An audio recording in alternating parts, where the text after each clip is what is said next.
given that this is the 10th anniversary of Autism Tree, one of the things we wanted to do today was hear from some of the families that have been involved for a long time to share their own story and their own journeys. So I'm going to have those folks sort of come on up, and I'm going to talk a little bit about, sort of introduce the panel a little bit. So, yeah, I've been asked to moderate this panel. I'm happy to, although I'm not a parent, but I'm looking forward to doing this. But it's my pleasure really to welcome you to this special parent panel, really comprised of parents from the Autism Tree family.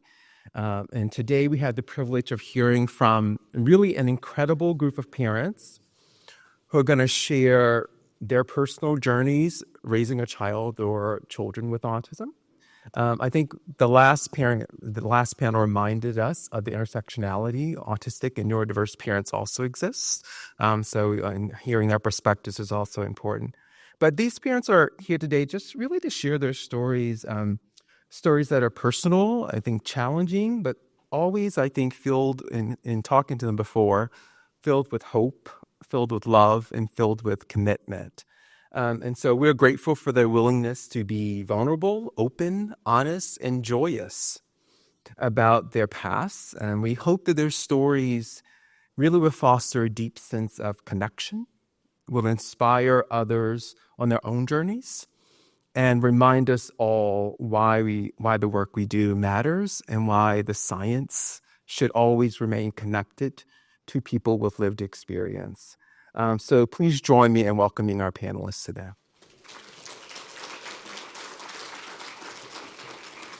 So I'm just going to have the panelists sort of start by briefly introducing themselves and tell us a little bit about who is in their family. So Eric, do you want to kick us off? I'm Eric Cusick, and I have 4 kids. 2 of them are moderate on the spectrum. The other 2 got a little spiciness in them as well. And I've been part of Autism Tree for I think over a decade now. My name's Phil Senescal, and I'm the president of my family business here in San Diego, Professional Maintenance Systems. My mom is here today, our CEO. She's over there. And I've been on the board of Autism Tree for 6 years now. My wife, Kirsten, is here. My wife, Kirsten, and I have 3 children, and we live in Point Loma. Our eldest son, Jack, our firstborn, is 12 years old, and he has autism. He's on the autism spectrum. Our son, Hank, is 10, and our daughter, Wendy, is 7, and by far the hardest to get off to school in the morning. I should add that our son, Jack, is moderately affected with his autism. He's verbal, although he's not conversational. He has an IEP and lots of supports at his school. He's in 6th grade with a full-day inclusionary aid. It's a modified curriculum with a lot of pullouts, but his teachers say that Jack is a very happy boy and that everyone loves Jack. My name is Michael Levy. I have 2 children. The pain in the ass is my daughter. She's currently a 3rd-year medical student and doing a year of neurosurgery of all things at USC. My son is on the spectrum and basically started out by not talking and not transitioning. So we figured out something was wrong when he got kicked out of 4 preschools. The final one, Church of the Chimes or something like that. You get kicked out of Church of the Chimes, that's a serious thing. So he is now a counselor, and he's a counselor for children on the spectrum and their families. And his path was direct. He knew he wanted to do that very, very early on, partially because of this. He was a very avid part of Autism Tree, and I think that had a lot to do with directing him. He's never wanted to do anything else. But But it was a long path. He had a full-time shadow in kindergarten. He had a full-time shadow in first grade, half-time shadow in second grade. We lied, said he was Asperger's because we wanted him to be one of the smarter kids, right? And that kind of was a running joke that Dylan said nothing. His first words were, "What's in the bag?" And we used to play a game called What's in the Bag? And he'd think of an object, what's in the bag? And we'd go 20 minutes before he would finally tell us what's in the bag. It's an orange. What's in the bag? So that was an evening with Dylan. So it's been a remarkable path. Hi, my name is Laura Bonafide Odom, and I live in San Jose, California. And I have 4 adult children, and I've been a single parent for the last 10 years, but I have a great relationship with my ex, and we co-parent very well together, which is helpful.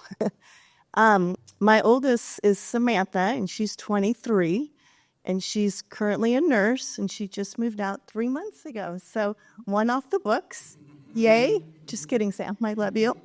She only moved a half a mile away. She still wants home-cooked meals. And then I have triplets that are 21, and my son Lou is at Grand Canyon University in Arizona, and he is in the ROTC program, and he's officially going to be joining the Army when he graduates as an officer for 4 years. So I'm excited for him. And then my twin girls are actually identical twins of my triplets, and they are neurodiverse, and I think they were probably 1 when I knew in my gut that something was off, because they had a triplet brother.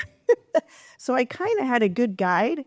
I don't remember my first because she was in diapers when the triplets were born, so I was just lucky that they were fed and they had clean diapers. So I really didn't understand what was going on. I just knew they cried a lot. And there was some challenges, but I had no idea until later.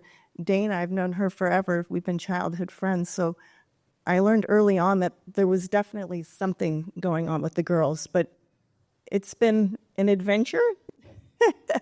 And I'm happy to share it with you here today. Hi, my name is Alexandra Tacone, and I live here in La Jolla, and I have 2 boys. Prior to having children, I was an educator. I taught for 15 years at different school districts, so I was very familiar with IEPs and the educational process. And then it wasn't until I had my first child, who's now 18 years old, that I found out more, obviously, about autism.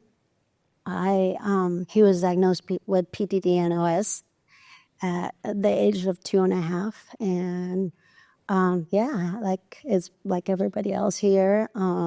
It's been an opportunity. It's been a challenge, but it's been wonderful to be able to participate and learn so much about this and be a part of this journey. And I just want to thank Todd and Dana Hoff for making this happen. You guys are true angels on earth, and this wouldn't happen without you guys. So why don't we all give a big... So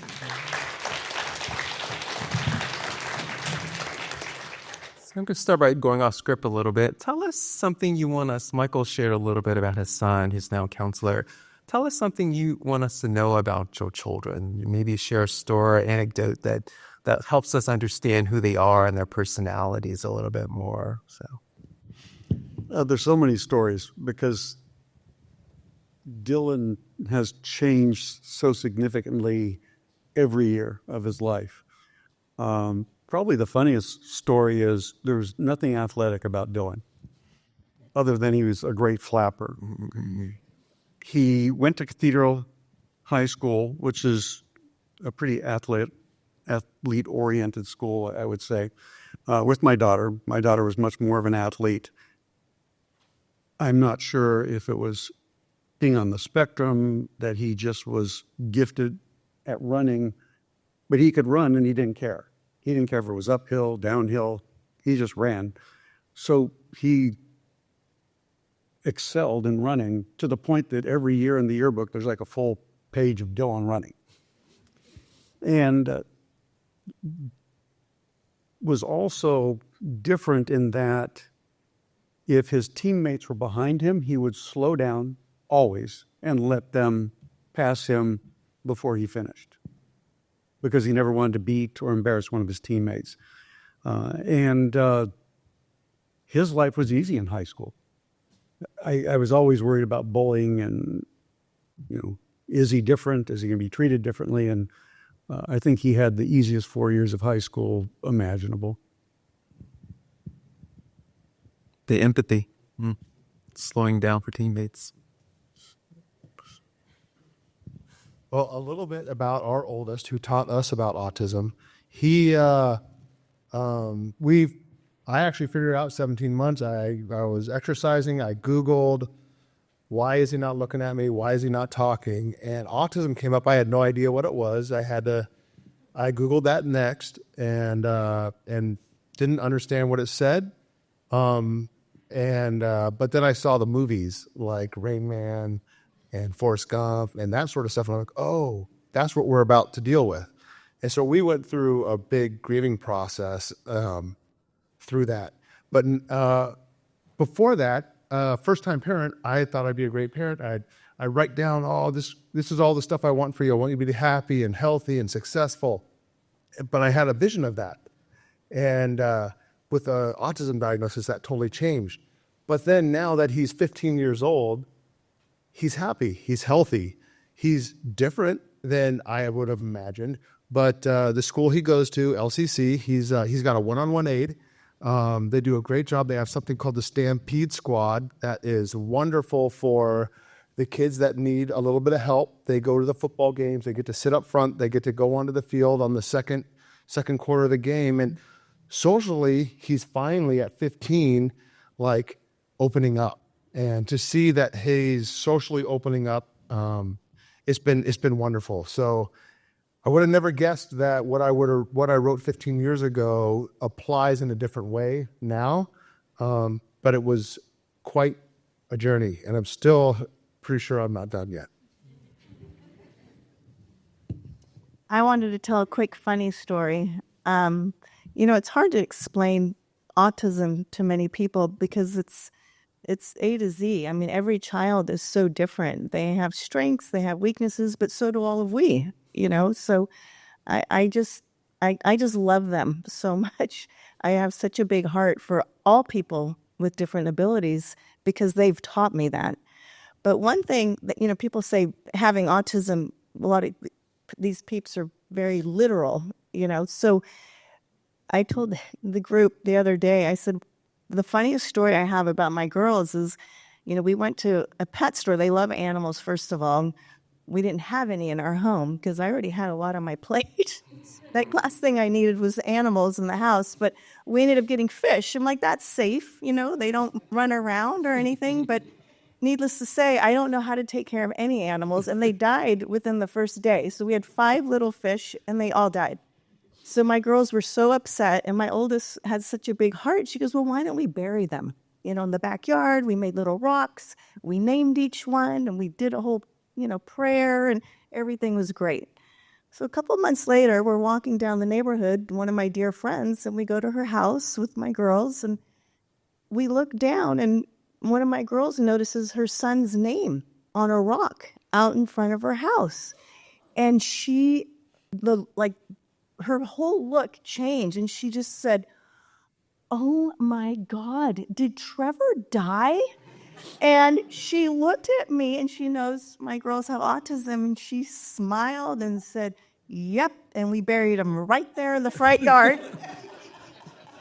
So I think part of this story is to share that we have to have laughter, and I love them being who they are. Like, I didn't get mad at them. I mean, I almost peed my pants. I laughed so hard. But anyhow, it's just they're very sweet and very innocent, so I just wanted to share that funny story. Well, I have 2 things I want to say. So it was a Halloween, and we're trying to fit. Both of my boys were almost the same size. A lot of people thought for the longest time, are they twins? Are they twins? And Nico would always be like, no, I'm the oldest.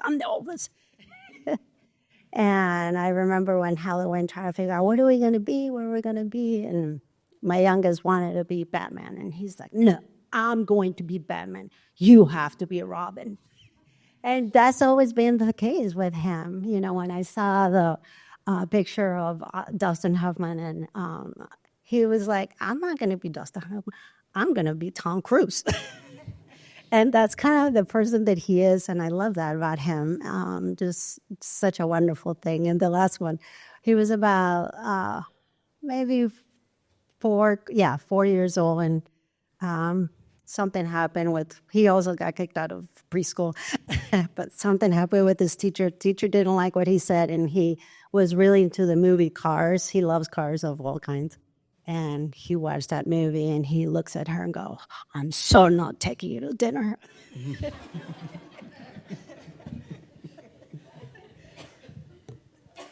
So I've got a fun share. I was just thinking of one. So my son Jack, his superpower is skiing. Like when we go skiing, he's like not even autistic on the mountain. So it's so awesome that my family, that we have that, and I get so much joy from that, doing these ski trips as a family. And so my son has this like aversion to people wearing like glasses and hats. It's just jarring for him, really. You know, he'll come up to someone and maybe he'll take their glasses and their hat off. He's just engaging with them. This behavior is playful, although it presents itself as violent.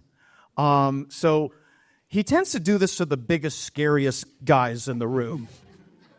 So we're skiing in Big Bear, and there's this man, you know, with the LA Dodgers hat on, and he's getting ready to go down the mountain, and Jack just skis up next to him and rips his glasses and rips his hat off of him and darts down the mountain. And this guy's screaming. He's like, hey, what? You know, and he's chasing him down the mountain. And thankfully, my son Hank got to them before I did, and he intervened, and the man acknowledged what happened. He said, okay, your other son, you know, explained everything to me. You know, your son's got autism. But I just thought that, you know, I was being punked. I thought that this boy came up and grabbed my glasses and my hat and took them from me. And, you know, matter of fact, that's exactly what happened. So then my mom, she took him to SeaWorld last weekend, and the same thing happened. And shame on me, because I should have specifically warned you about that. He has a tendency to do that. And it's just a big misunderstanding. Big guy.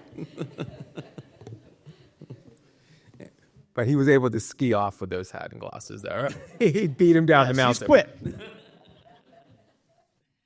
So maybe tell us, you know, every parent, as you've all acknowledged, is on a journey. What has been the most rewarding part of raising a child who has different abilities? You learn more about yourself as part of the process. You learn a lot about your weaknesses and your fears and how stupid you can be, while they're not caring about any of those things. Dylan was always happy unless we wouldn't let him buy a Thomas the Train. And then he'd lie down in the store and start doing snow angels. And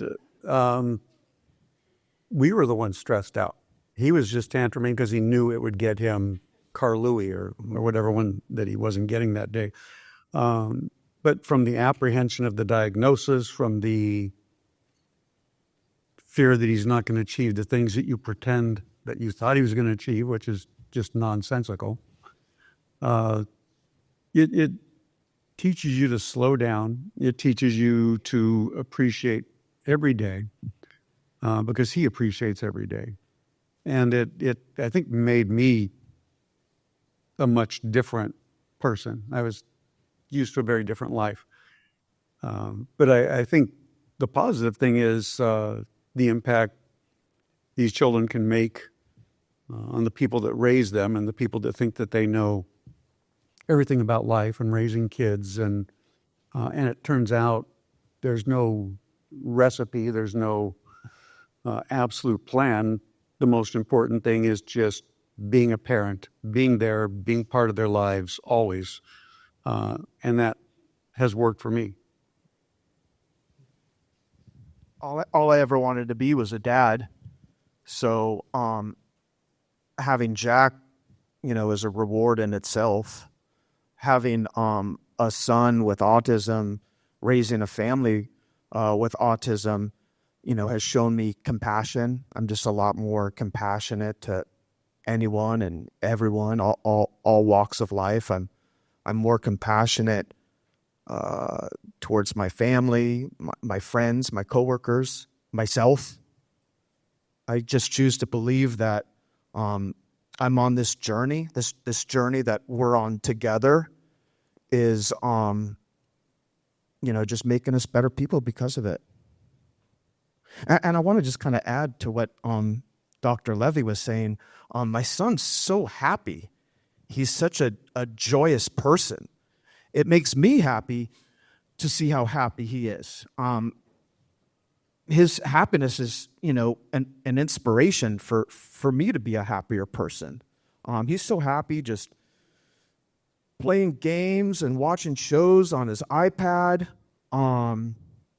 He just is always laughing and dancing and moving his body.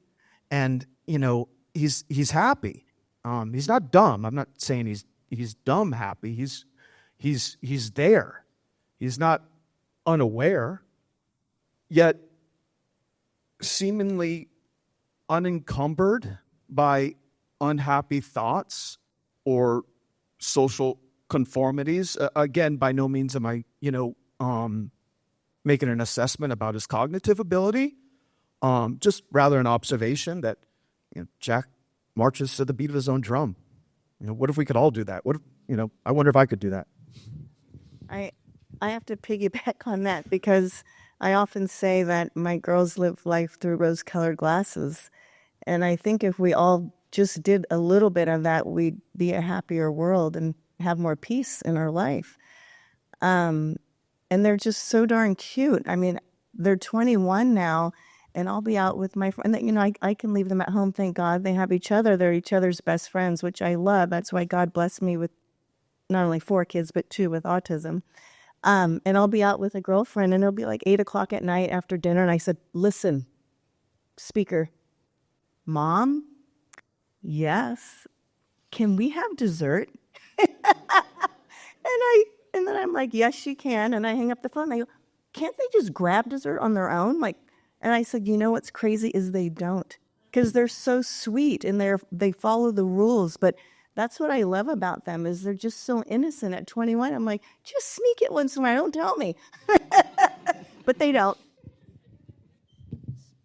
Yeah, I mean, they are beautiful souls. I feel, like you do. It's a blessing, look at it as such.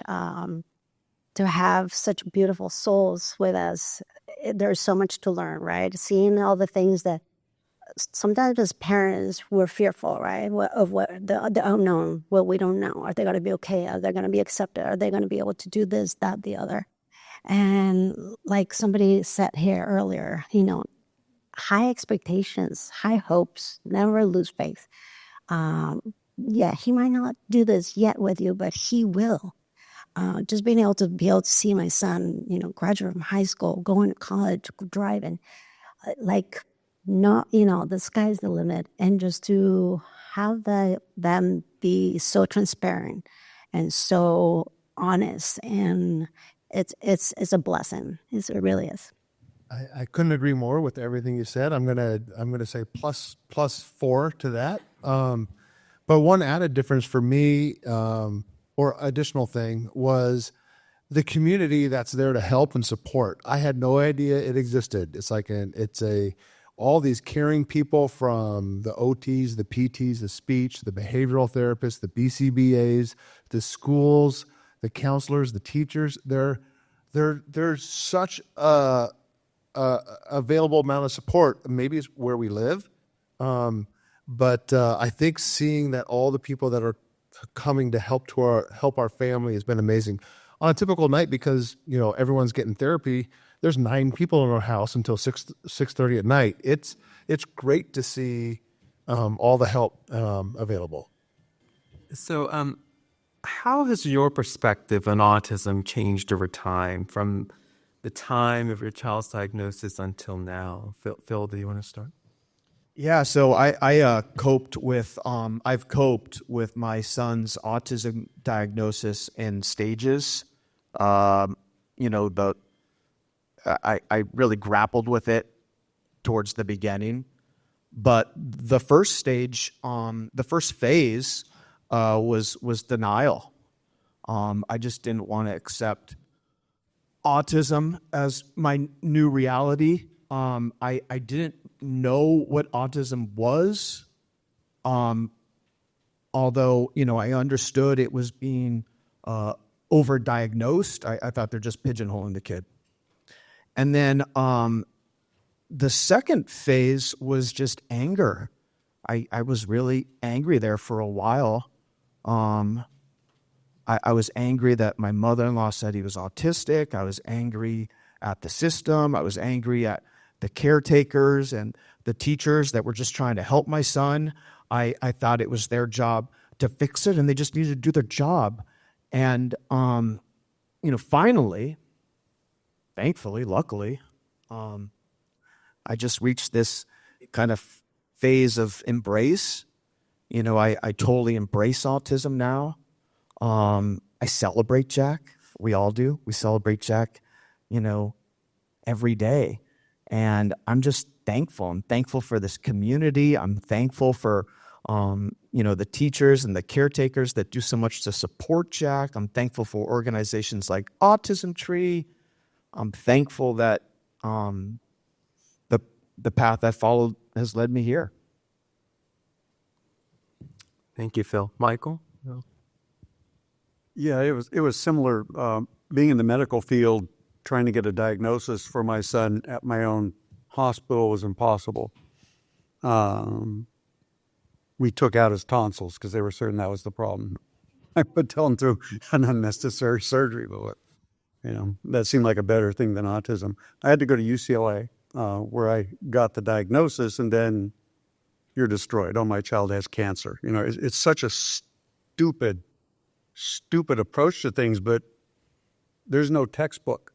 I had horror stories from my mom, who was a traveler, which is basically a gypsy existence, who had an autistic brother. And in that community, they were a bad family because her brother was a changeling. But my mother was a great deal of help because she understood completely.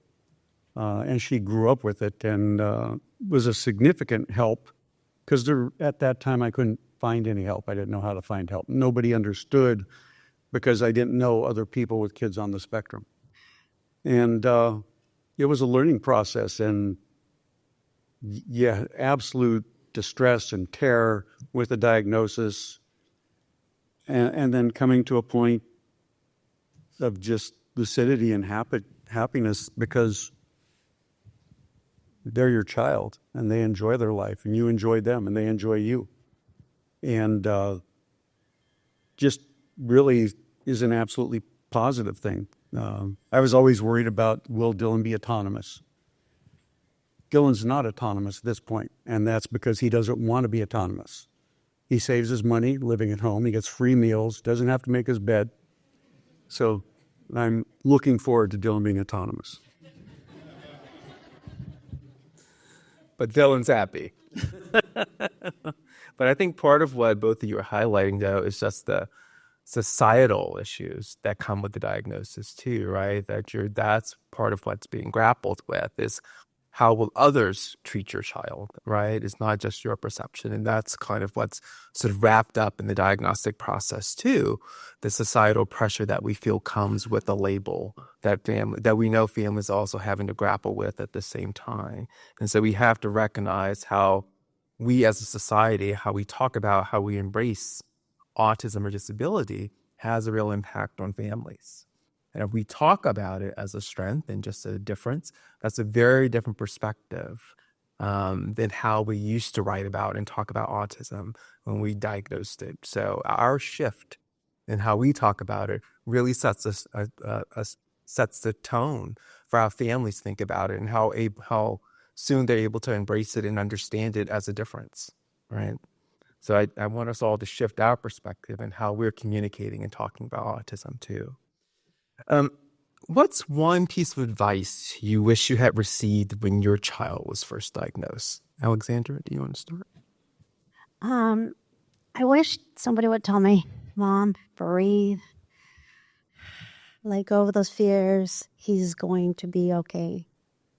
He's going to thrive. He's going to do great things. He's going to just continue to be in the path of helping him, making sure that he finds his group, his community, his people who are going to be here in the long run, people who are going to accept him for who he is, find the people, find the regional center, find ATPF, find the best OT, get a team of people that are going to be here forever. Find your group of friends that are going to make you laugh and bring joy to your life. Those are basically the things that I think are, and he will do everything with love, and everything will be fine. How about you, Phil? So, a piece of advice that I would give new autism families is to just not spend every waking moment living in the future. Don't fret about reaching all the milestones, and don't fret about tomorrow. Instead, just try and be present. Just try and find, joy. Don't let this diagnosis disrupt you of your joy in parenthood. And then a piece of advice that really served me well is there was this physician, this woman that I interacted with early on at Kaiser, and she stopped me right in my tracks, and she said, "Sugar, you'd get a lot more bees with honey." And it just changed the way that I received support of my son. I'm much more thankful for all the support of my son, and I accept that support. So that sort of leads into the next question, that sort of building community and support. So how have you connected with other parents of autistic children, and what role has that played in your own journey? Eric, do you want to start? Yeah. The other parents have been incredibly helpful. When you start, like for us, it was Hope Early Infant Program at 18 months, and then we go to the school district, and you're with all these parents, learning all these terms and all these therapies and what works and benefits.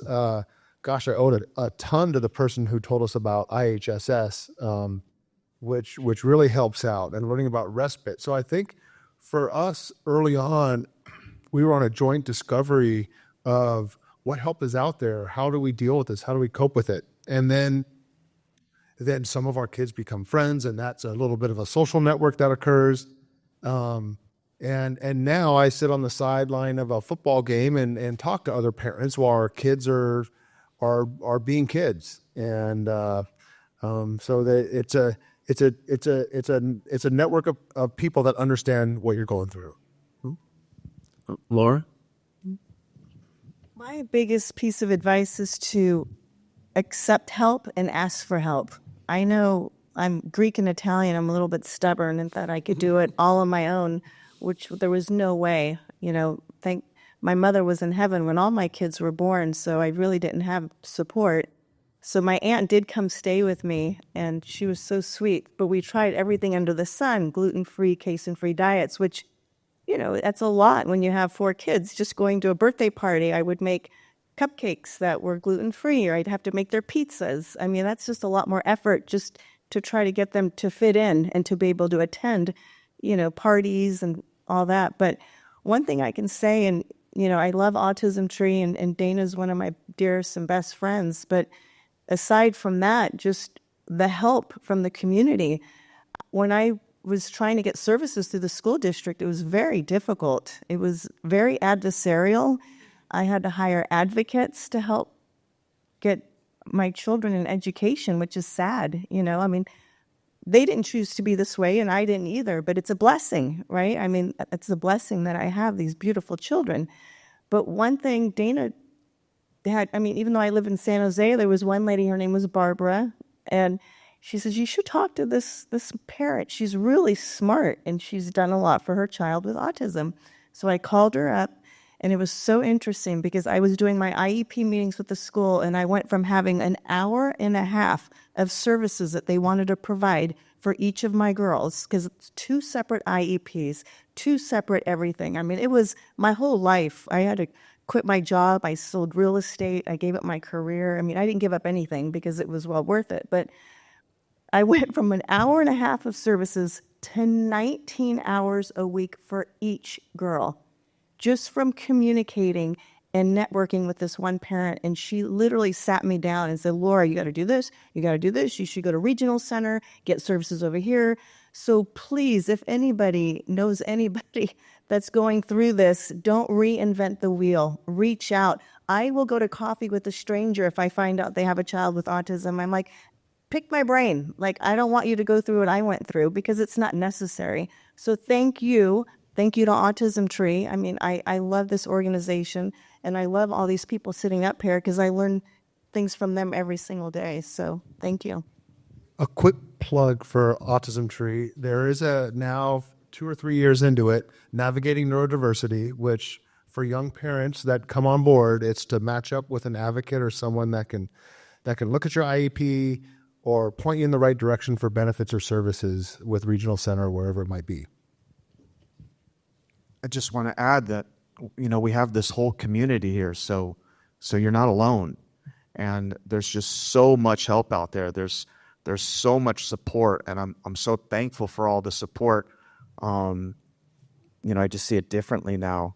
My wife and I are in this IEP meeting at Jack's school like a couple weeks ago, and he had like an 8-person IEP team, including like the school's principal, and they're just poring over analysis of our son and setting goals for him and talking about all the supports they have in place. And I was just overwhelmed. At one point, I looked at my wife and I said, to think this was just given to us. It's overwhelming. We sort of led into the next question. This is the 10-year anniversary of Autism Tree. So why don't you talk a little bit about how you got connected to the organization and why you decided to stay connected all these years? Michael, do you want to start? Because you've probably been connected the longest, right? Yeah, I guess 21 years ago, somebody was giving a talk, and my wife, Dana, and another friend all were at that talk, didn't know each other, and I guess started to talk about the absolute hell the system was. Resources, peer groups, people that understood just didn't exist. And Dana said, I have this idea. I'm going to make this happen. And at the time, it was unimaginable that something like that could happen. I have no idea how something like that would be built, and just seeing it over the years just get bigger and better and bigger and better and actually address the real problems, which is community and sharing and interactions and just things that are so much more sophisticated than a lot of what I see in my life. It's been an absolute wonder, and it's also changed my son's perception and direction. He very much was part of this. It very much changed his life. He went from us being afraid to tell him he's on the spectrum to him getting mad that he was pulled out for OT, PT, and speech to now you're asking the autistic kid to take out the trash. So, yeah, it's been a positive thing. My wife found Autism Tree through its free programs for families. So we were doing the farm camp with Jack, and we were doing the beach camp with Jack, and fell in love with Autism Tree that way. And then I did this leadership course through the San Diego Chamber of Commerce called LEAD. And, whilst I was in LEAD, coincidentally, I was coupled with Autism Tree, who had applied to the organization for board support. And I got to be on their board, and I've been on the board for 6 years now. And we do a golf tournament every year. We just did it last month. This is like the 4th year we've done it, and it's called AT Rocks, as in Autism Tree Rocks, and it raises about $30,000-$40,000 for the organization. Eric, go ahead. Yeah, I'll go. I had many things point to ATPF. So we got our diagnosis at Rady's Children's Center, or Autism Center that they had. On the back sheet, it said to call as one of the potential places to get support, and that was awesome. But I think we were overwhelmed at the time. I didn't call yet. But then, when we got the diagnosis with our oldest, our second child we were pregnant with, and when he was born, we're like, hey, we're going to sign him up for all the studies and everything to help his brother. And so we signed up for a study here at UCSD that included a free MRI. So we got the MRI, and right after the MRI on a Friday afternoon, they call us and say, hey, you're going to have to go see someone because we found something on the MRI. I was like, you're calling me on a Friday afternoon and telling me that? I'm going to think about it. So I said, hey, you gotta have someone call me who can tell me what you saw. And so Dr. Triner from UCSD gave us a call that afternoon, and then when I, Googling her, she's connected to ATPF. I'm like, okay, that's a second thing. And then she says, I'll set you up with a good neurosurgeon. And that's where Dr. Levy comes in. And so when we were talking through the consult, he's like, hey, the ATPF is great. Do OTPT speech, giving us all this advice as a parent mentor. And after that, we're like, okay, we got to do it. And we did the baseball thing. I think the first thing we did was a baseball mentor, and got to meet the people with ATPF and the kind heart, and just really loved how, I knew nothing about autism. And the organization was pairing other people that were like me, these college students. I wasn't a college student at the time, but these other people that might not know anything about autism with people on the spectrum, and getting experience that the world is diverse with people with disabilities. And I thought that was awesome. So I think it does great stuff. My friend Linda Rosas, who is also a board member for ATPF, actually introduced me to Todd and Dana and Gareth, and we were at a fundraiser for 44 cause one of your old members was having, and I started hearing Dana speak and talking about her vision and what she wanted, and this, instead of going to so many places, and I was like, I've got to be a part of this. I got to be a part of this. I cannot continue to invent the wheel by myself. So that's how it happened for me. I went to school with Dana. End of story. I've known her forever. We know each other's families. She's a sister to me. And actually, my brothers and I owned our own real estate company, and we used to have a golf tournament as well for the foundation, and it was so much fun. And I just love helping other families and parents and people in the community, and it's just a wonderful organization. So what advice do you now give to other parents? Because you are all in a position now where you've gone through this. You're in positions where you can now help to support and mentor other parents who may be hearing the word autism for the first time. So what advice do you now give to parents? Michael, do you want to share? To talk with people, to bounce yourself off your questions, involve yourself with other people that have already been down that path. And the path is different for everybody, but it's still a path, and everybody will give you advice that's important. I think knowledge and having a sense of what you may or may not be in store for, what you should or should not anticipate, which things you've heard about are an illusion, and just the positive things of their lives. And that's why this is important, is it makes the people on this panel that know each other, that share these stories, that understand, which is really kind of awesome, that we all really have done things the same way. And I'm not certain why it's that way. probably because it works, and it works for us, and it works for our kids. But yeah, I think don't jump to conclusions. Probably hard to talk somebody out of that initial phase of just bad black going nowhere. But maybe have people, instead of isolate like my wife and I did, maybe try to talk to people and try to get help earlier. And help probably isn't the word. It's become part of a community, become part of something where you'll see what it means, and you'll see what positive things will come out of it. Laura? Sure. I think you're right. You have to have a community because you feel like you're on an island. At least I did for a long time. But I've met so many amazing people, like my ABA aides. I mean, I probably have had 20, 25 in and out of my home. But there was 2 that I consider family, and they just made such a difference in my girls' lives. And one lady in particular, her name was Cynthia, and she was so real with my girls. And I think that's part of it, is we need to enjoy them more.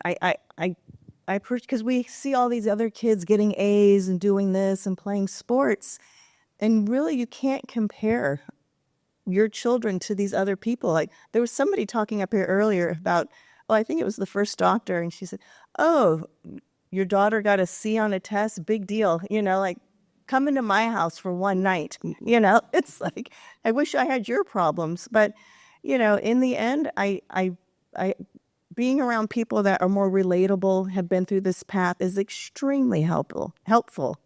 And I've met so many nice people willing to help. And the ones that really, truly looked at my girls for who they are the ones that had the biggest impact on my life and their life.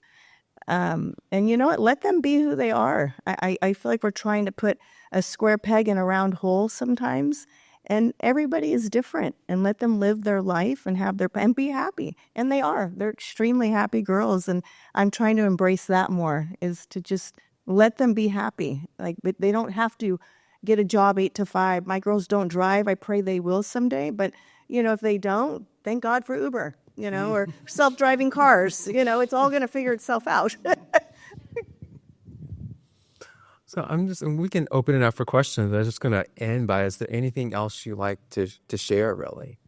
I just wanted to also talk about, I heard somebody say, hydrate. Take care of yourself. You talked about putting the mask on first. Sometimes in this journey, you give up your career. You spend hours and hours on the computer trying to figure out what is the best course of action, what is the best therapy, what should I do, what medicine, what can I do for my kid. And it could be challenging and overwhelming for you. So make sure you take care of yourself. Find joy. I love what Dr. was doing with her girls going out there climbing things. Take care of yourself and don't let this overwhelm you so much where you don't find the joy in it. Find the joy in the journey. Hydrating with wine helps. Yeah, That's next, Laura. I think finding people, but people will find you. Dylan was fortunate in going through the T-ball up. Tracy and Trevor Hoffman were the coaches of his baseball team. Everybody he played baseball with was going to be a Dodger and a Major League Baseball player. So Trevor just used to sit back and laugh because he understood what that actually meant. But Dylan finds ways to succeed. And so Dylan learned, especially when self-pitch started, that if he got close to the plate, he would get hit. And he got hit every time he went up to bat. And he would get close, turn his back, take the hit, and get to first. Smart. Get on base. I would just say follow your child's lead and celebrate the wins. My son Jack can ski like no one's business. And I can't wait till he gets to high school because I know what's waiting for us there. Point Loma High School has a great program for autistic persons and their families. They're very inclusive. Jack will be included. The curriculum is modified and focuses on life skills. So they go down to Stump's grocery store and they bag groceries. And I understand that, my son, may not be eligible for a diploma, but he'll get a certificate of completion. And I'm just giddy about thinking that my son Jack and Hank and Wendy will all be at high school at the same time. I just rest my laurels on that.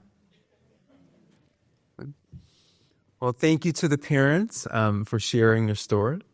I do want to open it up to questions. We have a few minutes. I have a question on how you guided your neurotypical kids to relate to their neurodivergent siblings. Not just the neurotypical siblings, but also neurotypical friends. How did you, for example, if you noticed that the sibling started to be over-responsible, how did you move them out of that?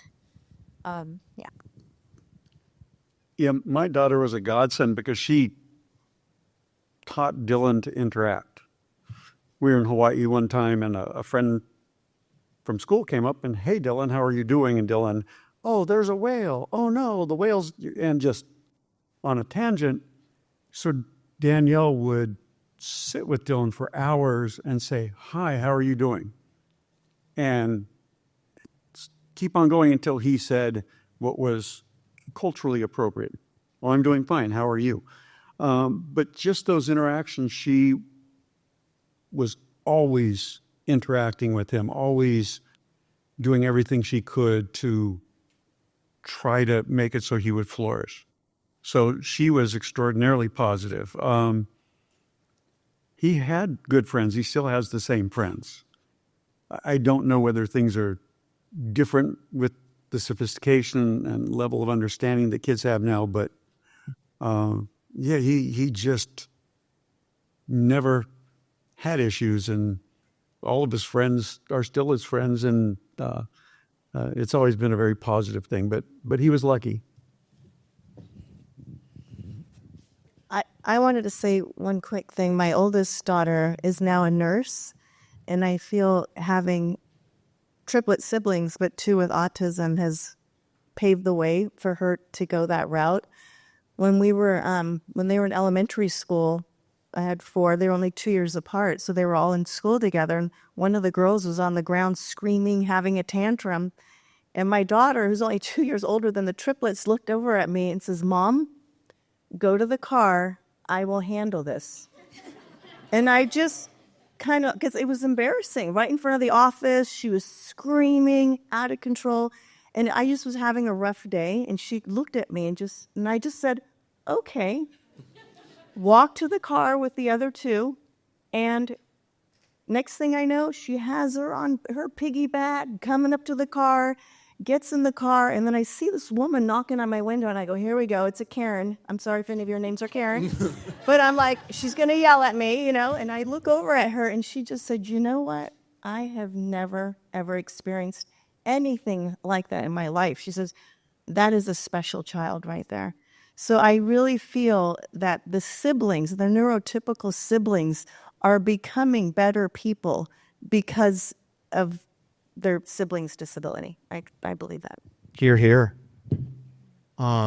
Sorry, Alex. I don't know if it's instinctive, but it's certainly intrinsic.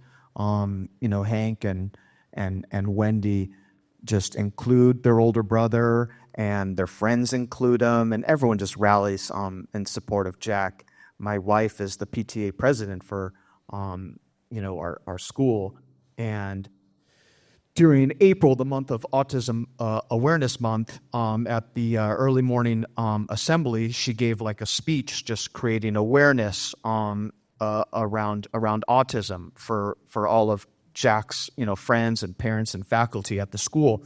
And then when she was done, they asked me if I wanted to talk, but so this was off script. So they gave me the mic, and I just said, my one wish would be for you all just to include my son Jack and include others like him. That would mean the world to us.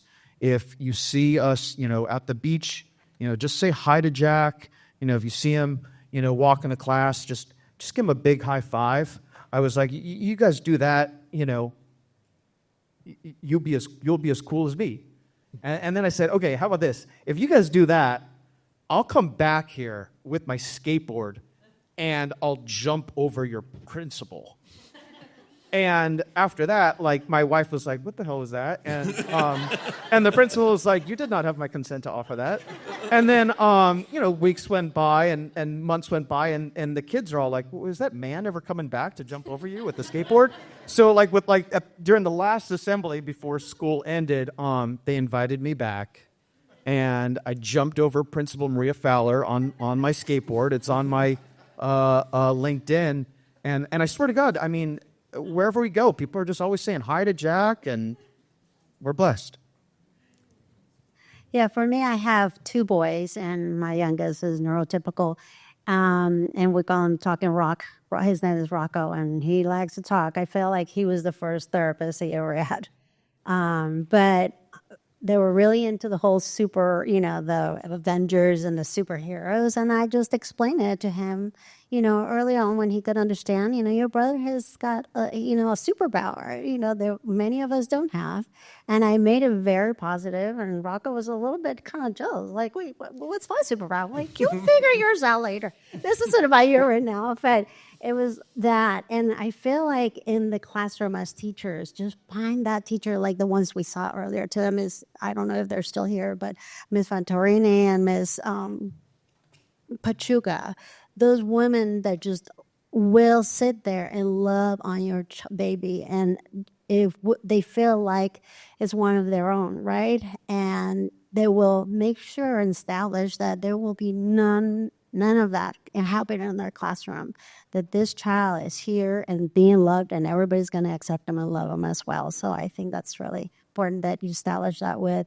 And if you don't feel that at that school, then find another school. Thank you. Thank you to the parents for sharing your story today with us.